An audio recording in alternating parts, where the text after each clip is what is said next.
Hi, my name's Lila. I'm a developer advocate here at Google and a former high school and college level computer science teacher.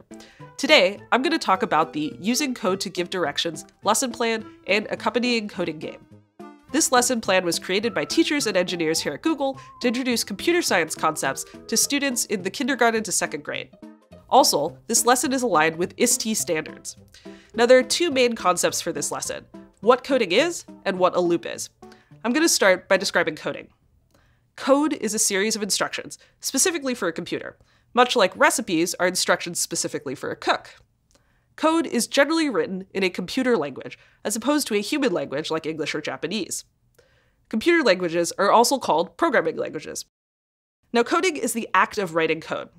So in other words, it's the act of writing instructions for a computer. And it's a big part of what programmers and software engineers do every day. One of the easiest ways to understand what is meant by a computer following instructions is to think of a robot. When a programmer writes code to control a robot, it's like the programmer is handing the robot instructions in a language that the robot understands. Now, an interactive way to open this lesson is to have your students give you instructions for a simple task, such as drawing a face on a whiteboard, and then you follow them very literally, just as a robot would. You can also show videos of robots or assembly line machines following instructions to make the concept of code a little bit more concrete for your students. Alright, let's take a look at the Code Lab game. In this game, instead of instructing a robot, students will write instructions for an elf to navigate through a maze. The first few screens have nothing to do with coding per se, they're just practice for dragging and placing together blocks. Once you get to level 3 though, the actual coding starts. The goal is to give the instructions to the elf to get them to the present. Your instructions, or code, go here in the workshop area. As you can see, there's already an instruction to go north once. Pressing the play button will run your instructions. In other words, it will tell that elf to get started. The instructions start from the orange when run block and go down in order. You can see what the elf does over here. If no instructions are attached here, nothing's going to happen. Okay, let's give this a try. As you can see, the elf didn't quite get to the present. The available instructions are here. To add more instructions, simply drag the instruction you want out to the workspace area and snap them together. Students can try experimenting with giving the elf instructions. Just make sure to snap them together properly.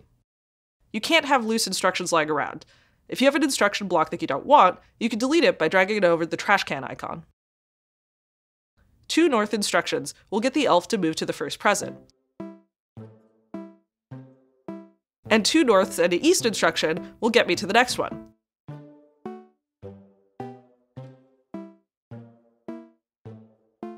I'm going to speed through this next challenge now. Okay, now we're in level 6, where the concept of a loop is introduced.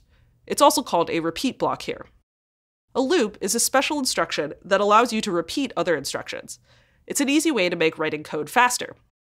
For example, you can show your students the difference between dragging out 5 go north instructions versus creating a loop which says to repeat go north 5 times. Both of these sets of instructions will do the same thing, but one is much faster to create. If your students do something that works, but could have been done more efficiently, they'll get a chance to try again. The loop repeats what's snapped inside of it. You can select the number of times to repeat the instruction here. This will tell the elf to go north 5 times. Make sure to put the instructions inside the block or it won't work. Okay, let's finish this up.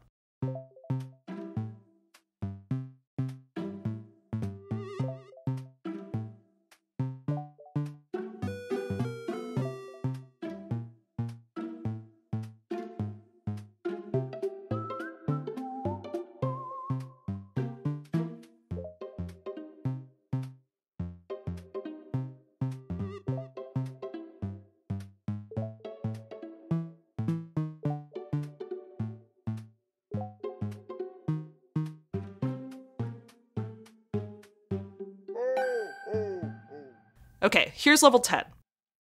To solve this, you'll need to put more than one instruction inside the loop. A lot of programmers look for patterns like this to make things more efficient.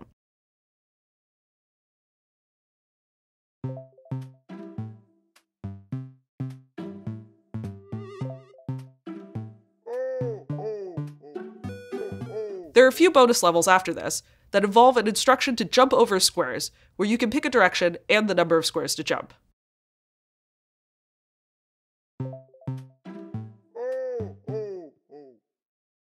That's it for the quick tour of the game and lesson.